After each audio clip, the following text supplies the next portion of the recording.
ವೀಕ್ಷಕರೇ ನಮಸ್ಕಾರ. ಜಿತ್ media network YouTube ವಾಹಿನಿಯ ಇಂಟ್ರೆಸ್ಟಿಂಗ್ ವಿಡಿಯೋನ ನೋಡೋದಕ್ಕೆ ನಿಮ್ಮೆಲ್ರಿಗೂ ಆತ್ಮೀಯವಾದ ಸ್ವಾಗತ. ಯಾರಿಗೂ ತಿಳಿಯದಂತೆ ಜೀರಿಗೆನ ಇಲ್ಲಿಡಿ, ಧನಪ್ರವಾಹ ಆಗುತ್ತೆ ಅನ್ನೋ ಕುತೂಹಲಕಾರಿ ಮಾಹಿತಿಯನ್ನ ಇವತ್ತಿನ ಈ ವಿಡಿಯೋದಲ್ಲಿ ನಾನು ನಿಮಗೆ ತಿಳಿಸ್ಕೊಡ್ತೀನಿ. ಕೇವಲ ಆರೋಗ್ಯ ಸಮಸ್ಯೆಯಷ್ಟೇ ಅಲ್ಲ, ಜ್ಯೋತಿಷ್ಯದಲ್ಲೂ ಕೂಡ ಜೀರಿಗೆ ಮಹತ್ವವನ್ನ ಪಡ್ಕೊಂಡಿದೆ. ಗ್ರಹಗಳನ್ನ ಬಲಪಡಿಸೋದಕ್ಕೆ ನಾವು ಹಲವಾರು ಕ್ರಮಗಳನ್ನ ತಗೊಳ್ತೀವಿ. ಕೆಲವು ಮಸಾಲೆ ಪದಾರ್ಥಗಳನ್ನ ಸೇವಿಸೋದ್ರಿಂದ ಗ್ರಹ ಬಲ ಹೆಚ್ಚಾಗುತ್ತೆ. ಅಂತಹ ಮಸಾಲೆಗಳಲ್ಲಿ ಒಂದು ಜೀರಿಗೆ. ಜೀರಿಗೆ ಸೇವನೆಯಿಂದ ಶುಕ್ರ ಹಾಗೂ ಚಂದ್ರನ ಬಲ ಹೆಚ್ಚಾಗುತ್ತೆ. ಮಂಗಳವಾರದ ದಿನದಂದು ಬೆಲ್ಲದ ಜೊತೆ ಜೀರಿಗೆಯನ್ನ ಸೇವಿಸಿ. ಮನೆಯಿಂದ ಹೊರಗಡೆ ಹೋಗುವಾಗ ಜೀರಿಗೆ ಮತ್ತು ಸಕ್ಕರೆಯನ್ನ ಒಂದು ಪೊಟ್ಟಣದಲ್ಲಿ ಕಟ್ಕೊಂಡು ಹೋಗಿ ಹಸಿದ ಹೊಟ್ಟೆಯಲ್ಲಿ ಅಥವಾ ತಿಂಡಿಯ ನಂತರ ಸೇವಿಸಿದ್ರೆ ಶುಕ್ರ ದೆಸೆ ಒಲಿದು ಬರುತ್ತೆ. ನೀವು ಯಾವುದೇ ಕೆಲಸ ಮಾಡೋ ಮುನ್ನ ಅಥವಾ ಬೆಳಗ್ಗೆ ಎದ್ದ ತಕ್ಷಣ ಜೀರಿಗೆಯನ್ನ ಬೆಲ್ಲದ ಜೊತೆ ಸೇವಿಸಿದ್ರೆ ನೀವು ಅನ್ಕೊಂಡಂತಹ ಕೆಲಸಗಳು ಸುಲಭವಾಗಿ ನೆರವೇರುತ್ತವೆ.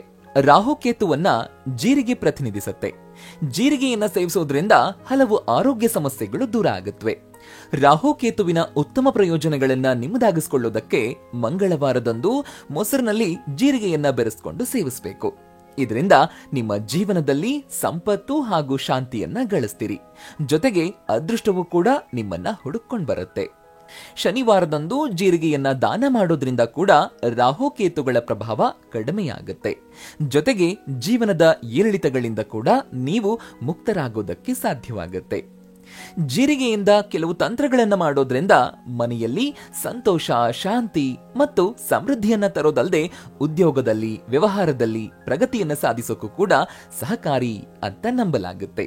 ಮತ್ತು ಇದು ಒಬ್ಬ ವ್ಯಕ್ತಿಯ ಆರ್ಥಿಕ ಪರಿಸ್ಥಿತಿಯನ್ನು ಕೂಡ ಬಲಪಡಿಸುತ್ತೆ.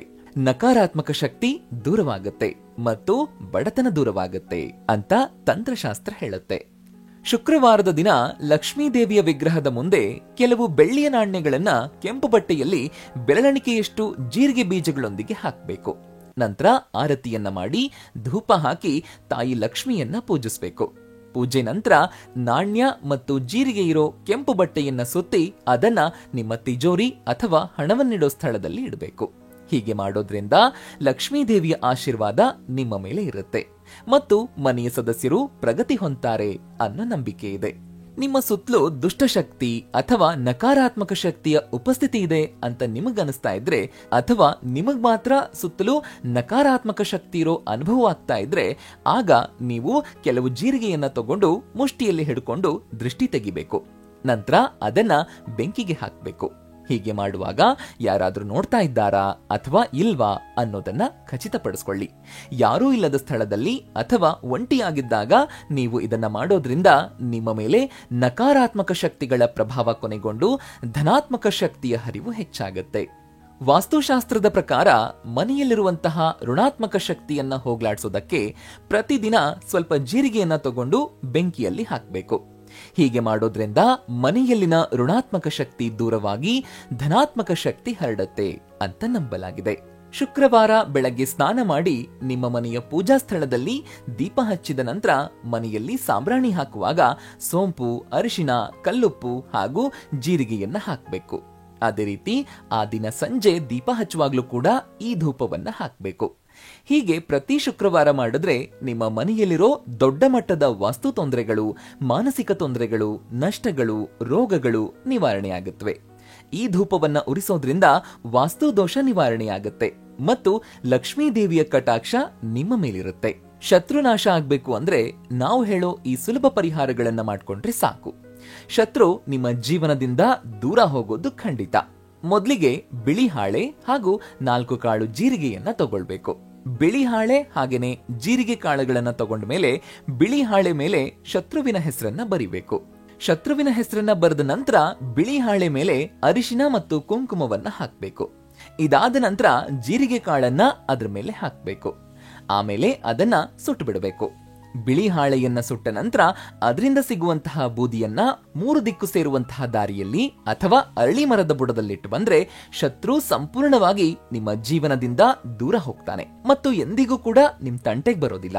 ಬದುಕಿನಲ್ಲಿ ಮಂಗಳನ ಕೆಟ್ಟ ಪ್ರಭಾವವನ್ನ ಕಡಿಮೆ ಮಾಡೋದಕ್ಕೆ ಈ ಪರಿಹಾರವನ್ನ ಮಾಡ್ಕೊಳ್ಳಿ. ಕಲಾಂಜಿ ಅಂದ್ರೆ ಕಪ್ಪು ಜೀರಿಗೆ. ಒಣದ್ರಾಕ್ಷಿ ಮತ್ತು ಅಂಜೂರದ ಮಿಶ್ರಣವನ್ನ ಬೆಚ್ಚಗಿನ ಹಾಲು ಅಥವಾ ನೀರಿಗೆ ಸೇರಿಸಿ ಕುಡಿಬೇಕು.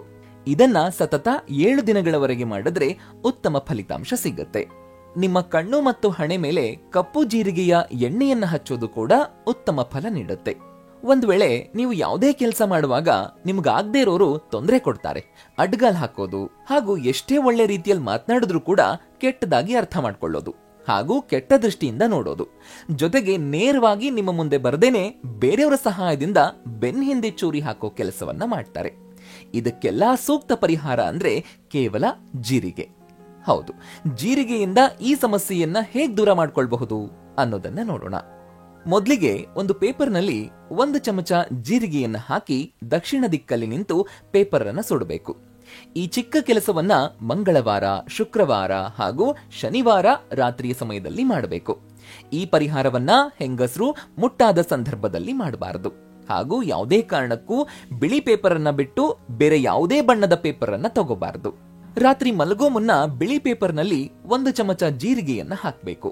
ಹೀಗೆ ಜೀರಿಗೆಯನ್ನ ಹಾಕೋ ಸಂದರ್ಭದಲ್ಲಿ ನಿಮ್ಮ ಸಮಸ್ಯೆಗಳನ್ನ ಹೇಳ್ಕೊಂಡು ಆ ಪೇಪರ್ನಲ್ಲಿ ಬರೀಬೇಕು. ನಂತರ ಪೇಪರ್ ಅನ್ನ ಪೊಟ್ಟಣದ ರೀತಿ ಕಟ್ಟಬೇಕು.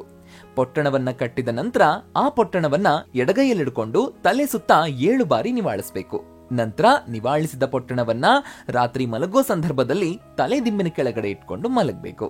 ನಂತರ ಮುಂಜಾನೆ ಎದ್ದ ತಕ್ಷಣ ಸ್ನಾನ ಮಾಡಿ ಮನೆಯ ಟೆರೆಸ್ ಮೇಲೆ ಹೋಗಿ ದಕ್ಷಿಣ ದಿಕ್ಕಲ್ಲಿ ನಿಂತು ಪೊಟ್ಟಣದ ಮೇಲೆ ಒಂದು ಕರ್ಪೂರವನ್ನ ಇಟ್ಟು ಹಚ್ಚಬೇಕು. ಪೊಟ್ಟಣವನ್ನ ಹಚ್ಚಿದ ತಕ್ಷಣ ಅಲ್ಲಿಂದ ಹೊರಟು ಕೈಕಾಲುಗಳನ್ನ ತೊಳ್ಕೊಂಡು ಮನೆಯೊಳಗೆ ಪ್ರವೇಶ ಮಾಡಬೇಕು.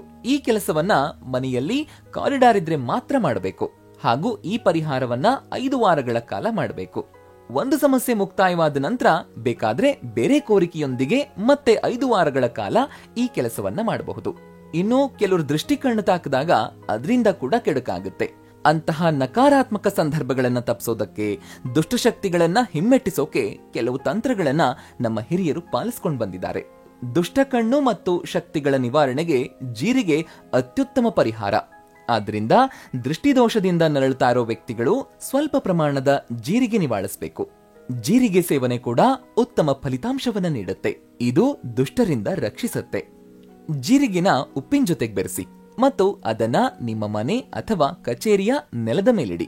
ಇದು ದುಷ್ಟಶಕ್ತಿಗಳು ನಿಮ್ಮ ಮನೆಯನ್ನ ಪ್ರವೇಶ ಮಾಡದಂತೆ ತಡೆಯುತ್ತೆ. ನವವಿವಾಹಿತರು ಹಾಗೂ ದಂಪತಿಗಳು ಸ್ವಲ್ಪ ಜೀರಿಗೆ ಮತ್ತು ಸ್ವಲ್ಪ ಉಪ್ಪನ್ನ ತಮ್ಮ ಬಳಿ ಸದಾಕಾಲ ಇಟ್ಕೊಳ್ಬೇಕು. ಇದು ಅವರ ವೈವಾಹಿಕ ಜೀವನದಲ್ಲಿ ಯಾವುದೇ ನಕಾರಾತ್ಮಕ ಶಕ್ತಿಗಳು ಅಥವಾ ದುಷ್ಟಕಣ್ಣುಗಳನ್ನ ಬೀಳದಂತೆ ತಡೆಯುತ್ತೆ. ಜೊತೆಗೆ ಕೆಟ್ಟ ದೃಷ್ಟಿಯಿಂದ ಪತಿ ಪತ್ನಿಯ ನಡುವೆ ಉಂಟಾಗುವಂತಹ ಜಗಳಗಳು ಮತ್ತು ಘರ್ಷಣೆಗಳನ್ನ ತಡೆಯುತ್ತೆ. ವೀಕ್ಷಕರೇ, ನೋಡಿದ್ರಲ್ವಾ, ಯಾರಿಗೂ ತಿಳಿಯದಂತೆ ಜೀರಿಗೆನ ಇಲ್ಲಿಡಿ, ಧನ ಪ್ರವಾಹ ಆಗುತ್ತೆ ಅನ್ನೋ ಕುತೂಹಲಕಾರಿ ಸಂಗತಿಗಳನ್ನ ತಿಳಿಸ್ಕೊಟ್ಟಂತಹ ಇವತ್ತಿನ ಈ ವಿಡಿಯೋ ನಿಮ್ಗೆ ಇಷ್ಟ ಆಗಿದೆ ಅಂತ ಭಾವಿಸ್ತೀನಿ. ಇಷ್ಟ ಆದ್ರೆ ಈ ವಿಡಿಯೋಗೆ ಒಂದು ಲೈಕ್ ಕೊಡಿ. ಹಾಗೇನೆ ಈ ವಿಡಿಯೋನ ನಿಮ್ಮ ಸ್ನೇಹಿತರಿಗೆ ಮತ್ತು ಸಂಬಂಧಿಕರಿಗೆ ಶೇರ್ ಮಾಡಿ. ಹಾಗೇನೆ ಜೀತ್ ಮೀಡಿಯಾ ನೆಟ್ವರ್ಕ್ ಯೂಟ್ಯೂಬ್ ಚಾನೆಲ್ನ ಸಬ್ಸ್ಕ್ರೈಬ್ ಮಾಡ್ಕೊಳ್ಳಿ. ಜೀತ್ ಮೀಡಿಯಾ ನೆಟ್ವರ್ಕ್ ವಿಡಿಯೋಗಳು ನಿಮ್ಗೆ ಇಷ್ಟ ಆದ್ರೆ ಈ ವಿಡಿಯೋದ ಕೆಳಗಡೆ ಇರುವಂತಹ ಜಾಯ್ ಮತ್ತು ಥ್ಯಾಂಕ್ಸ್ ಬಟನ್ ನ ಪ್ರೆಸ್ ಮಾಡಿ ನಮ್ಮ ಪ್ರಯತ್ನವನ್ನ ಬೆಂಬಲಿಸಿ. ಜೀತ್ ಮೀಡಿಯಾ ನೆಟ್ವರ್ಕ್ ಸಮಸ್ತ ವೀಕ್ಷಕರಿಗೆ ಸಾಯಿಬಾಬಾ ಆಯುರಾರೋಗ್ಯ ಐಶ್ವರ್ಯ ನೀಡಿ ಕರುಣಿಸಲಿ ಅಂತ ಹೇಳ್ತಾ ಇವತ್ತಿನ ಈ ವಿಡಿಯೋನ ಇಲ್ಲಿಗೆ ಮುಗಿಸ್ತಾ ಇದ್ದೀನಿ. ನಮಸ್ಕಾರ.